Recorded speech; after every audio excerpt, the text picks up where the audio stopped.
In the summer of 2021, I was 16, and being a Mormon in Utah, I would go on yearly young men's camps. Well, this year we were going up to the north side of Bear Lake, closer to Idaho. We were going up for 5 days in July. When we got up there, it felt off, as if I wasn't supposed to be there, though I wrote it off as just being in the mountains and being paranoid. The first thing we did after getting set up was go on a hike. There was a trail that was kind of shaped like a horseshoe. It was very steep and unkempt. It took us until sunset to get back to camp. Once we got back, I realized I left my camera at the highest point of the trail, also being the middle of it, so I decided to go up and grab it. On my own, I didn't tell anyone where I was going. In fact, I told them I was going to the bathroom because I was kind of embarrassed. On the way up the trail, I noticed how quiet it was, not even crickets. My footsteps sounded so loud. Once I got to the place I had left my camera, where it should have been laying on the path, it was hanging from a tree branch directly above the trail. I had to use a long stick to reach it. There was no way I could have put it there. I was, at the time, 5'7", and this branch was at least 8 feet up. I was very on edge at this point. As I was heading back, I felt like I was being watched before hearing a metallic-like noise in the woods up the mountain. For context, the camp was at the base of this mountain, and there was a small plateau with a clearing in the middle. The peak of that trail was in this clearing. Beyond the plateau was just steep forest with nothing in it. There was absolutely no way a car or anything could get up there. It's impossible. And no, it was not an echo. The mountain did not echo that loudly. After hearing this metallic noise, I froze. I could not move. I was too scared. I stood there for what seemed like hours, though it was probably 3 minutes or so. I then saw this huge creature walking towards me. This was no animal. It felt demonic. It was at least 9 feet tall, maybe more, and it had glowing eyes. And this wasn't eye shine, because it was very dark due to the sun being behind the mountains, and it had this dark, thick fur, maybe a dark brown color. At some point, I could move. It was still there, but it was just standing there, slightly hunched over. It was not a human, as it did not have the same proportions. Once I could move, I invoked Jesus' name, and it left. This thing was not an animal. It was a demon. I got back to camp and had dinner. I was only gone 30 minutes, but it felt like hours. I didn't tell anyone about this, as I thought they would think I was lying. The next 2 days, nothing happened, but on the 4th day, when we woke up, all of our food was out, and the cooler was open. There were large footprints, like 3 times the size of my feet, and I'm a size 16. This was no man. It was that same thing I saw on the trail. Nothing really else happened on that trip, but ever since I saw that thing, I've fallen into a deep depression. I tried to kill myself in early 2023. I'm okay now, just deeply terrified of those damn eyes. It was like that thing would rip me limb from limb if it got a hold of me. I haven't gone camping since, though I've planned a trip with my great-uncles this year. I feel obligated to since my grandpa died. They have been quite depressed. They were his younger brothers, and he died in May, if you're wondering. And yes, I'm still a Mormon, as I firmly believe our Lord and Savior Jesus Christ saved me that day. This happened 2 weeks ago. I went on a camping trip with some families in CA at a campsite called Ice House. I've always been a solo camper, and my siblings and cousins are all in relationships, so I had my tent to myself. This was about 3 days into camping. It was maybe around 10 p.m., 11 p.m.-ish, and everyone was dead asleep. I was just on my phone watching TikTok when I started hearing footsteps around my tent. Thinking it was one of my family members, I said, "Stop that." And then the footsteps stopped. It sounded like literal footsteps. I unzipped my tent window and looked in the direction the steps came from, but no one was there. Personally, I'm not a huge believer in the paranormal or ghosts. I shrugged it off and thought of it as an animal. The next night, everyone was partying and drinking. I went to the forest to take a leak, and from the corner of my eye, I saw someone standing behind me. I quickly turned around, and there was a man standing by a tree. I'd say he was about 10 feet away from me, looking like a hiker with a huge backpack. But it was late at night. I ran, didn't even think about looking back. I ran to my dad, and he grabbed his shotgun.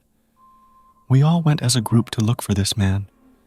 We couldn't find him, so my dad called the ranger the next morning and reported the incident. The ranger's exact words were, "We have had a lot of paranormal activities in this exact area." Chills ran down my spine, but he said he doesn't know if anyone has passed away here or not. We packed up and left for an area where there were people so we'd feel safer. To this day, I still think about whether that was an actual person or a ghost.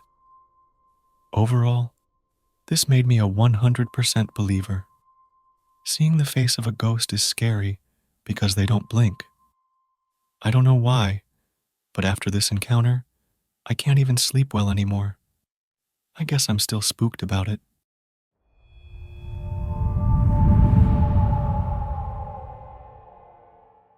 My name is James Peterson, but everyone calls me Jamie. I have a deep love for hiking in the mountains, woods, and trails.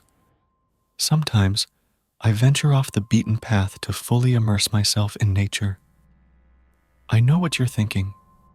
Why would I go off the trails? That's how horror stories often begin. But there's something about the solitude of the wilderness that draws me in. This time, I was hiking through the Sierra Nevada mountain range, planning a 4-day solo hike. I had mapped out my route and intended to camp near the base of the mountain, starting my hike at dawn to reach my second campsite by the afternoon.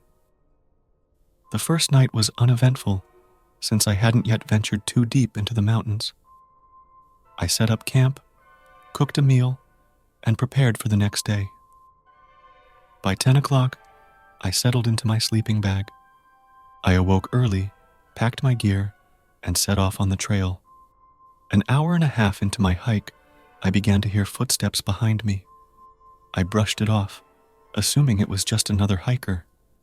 However, as I walked, the sound of rocks and twigs snapping persisted behind me, yet no one ever passed. It was unsettling, but I chose to ignore it and continued on my way. After a few more hours, I reached my campsite and set up my gear to relax and enjoy the sunset. I still waited for whoever had been following me to pass, but they never did. As I prepared dinner, I heard footsteps approaching again. I stopped cooking and turned off the burner, anticipating the arrival of another hiker. To my surprise, an elderly couple walked by, greeting me warmly. "Hello there, young man. How are you?" they asked. I replied, "I'm doing fine, just cooking my dinner. Did you happen to see anyone else on your way here?" The couple exchanged puzzled glances. The old man said, "Sorry, lad, you're the only one we've seen all day." I offered them some snacks for their hike, and they graciously accepted before continuing on their way. The rest of the evening was quiet, but as I finished my meal and watched the sun dip below the horizon, I felt an inexplicable chill. The hairs on the back of my neck stood up, and I quickly turned around, half expecting to see an animal or another hiker. Nothing was there, yet the sensation of being watched lingered throughout the night. As I lay in my tent, clutching a hatchet for comfort, sleep came slowly. I woke early the next morning, determined to make my way back down the mountain.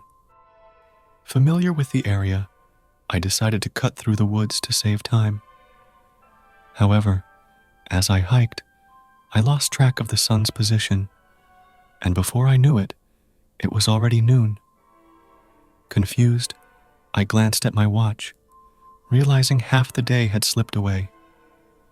Losing track of time while hiking isn't unusual, but I had never lost more than an hour before. It felt like driving while zoning out, only to realize you've reached home without remembering the journey. Now, I was officially lost in the Sierra Nevada mountains, with no idea which direction I had come from. To make matters worse, I could hear footsteps behind me. Snap, crunch, snap. Then it went quiet.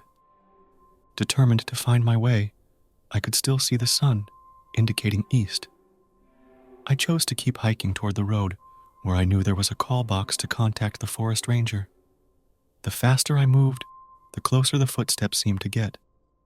Panic surged through me as I began to hear a voice, softly asking, "Can you hear me now? Can you see me now?" I didn't want to respond. Fear gripped me. I turned and saw it. A tall figure, its skin dark as the shadows around it. Its eyes glowed like a cat's in the night. Suddenly it yelled, "You can see me! Stop! I won't let you leave! You're mine!" Adrenaline coursed through me, and I ran as fast as I could, the ground shaking with each heavy footfall behind me. I didn't know how long I had been running, but my legs ached and my lungs burned. "Stay with me. Don't leave me. I don't want to be alone," it whispered, its voice haunting. I dared a glance back and saw its contorted face smiling at me, twisting with malevolent joy. It screamed again, "I will get you. You will never leave." Finally, I spotted the road ahead, and as I burst out of the woods, I heard it scream, "No! You were mine!" I looked back one last time, and the figure remained at the tree line, its eyes locked onto me, watching silently as I stumbled toward the bright blue call box a few hundred feet away. After reaching the box, I called the rangers, my hands trembling. As I waited, I could feel its presence lingering in the air. When the ranger truck appeared, I felt a brief moment of relief. Just as I was about to step into the truck, I heard it whisper, "I'll be waiting for you. I'll never forget your face." The ranger drove me to my car, and as we traveled, I couldn't help but ask, "Do you know what just happened out there?" He sighed heavily. "Don't come back. It knows who you are now." Chills ran down my spine. "What is it?" I pressed. He replied, "I don't know, but my trainer and his trainer before him all said to never enter the mountains alone. It follows those who travel solo." I remembered the elderly couple from the previous day, and how their expressions had been more than just confusion. They were worried for me. As I got into my car, the ranger followed me until we were out of the Sierra Nevada National Park. I don't know if anyone will believe me, and honestly, I don't care. But if you ever find yourself in the Sierra Nevada mountains, remember to always bring a partner. If you hear someone walking behind you and they never pass, don't dismiss it. Leave immediately. Something is following you, and you need to get off the trail and out of the woods. Thanks for watching our video. Have you ever had a really scary experience? We want to hear about it. You can tell us in 2 ways. Option 1 is, write down what happened and email it to us. The email address is in the description below. We're excited to read your story and learn all about what happened. And the second option is, record your story using your phone's recording feature. Make sure the sound is good, with no background noise. We want to make sure everyone can hear your scary story clearly. Pick whichever option works best for you, and let's explore your spooky experiences together. We're looking forward to hearing from you. And if you liked this video, give it a thumbs up and subscribe to our channel.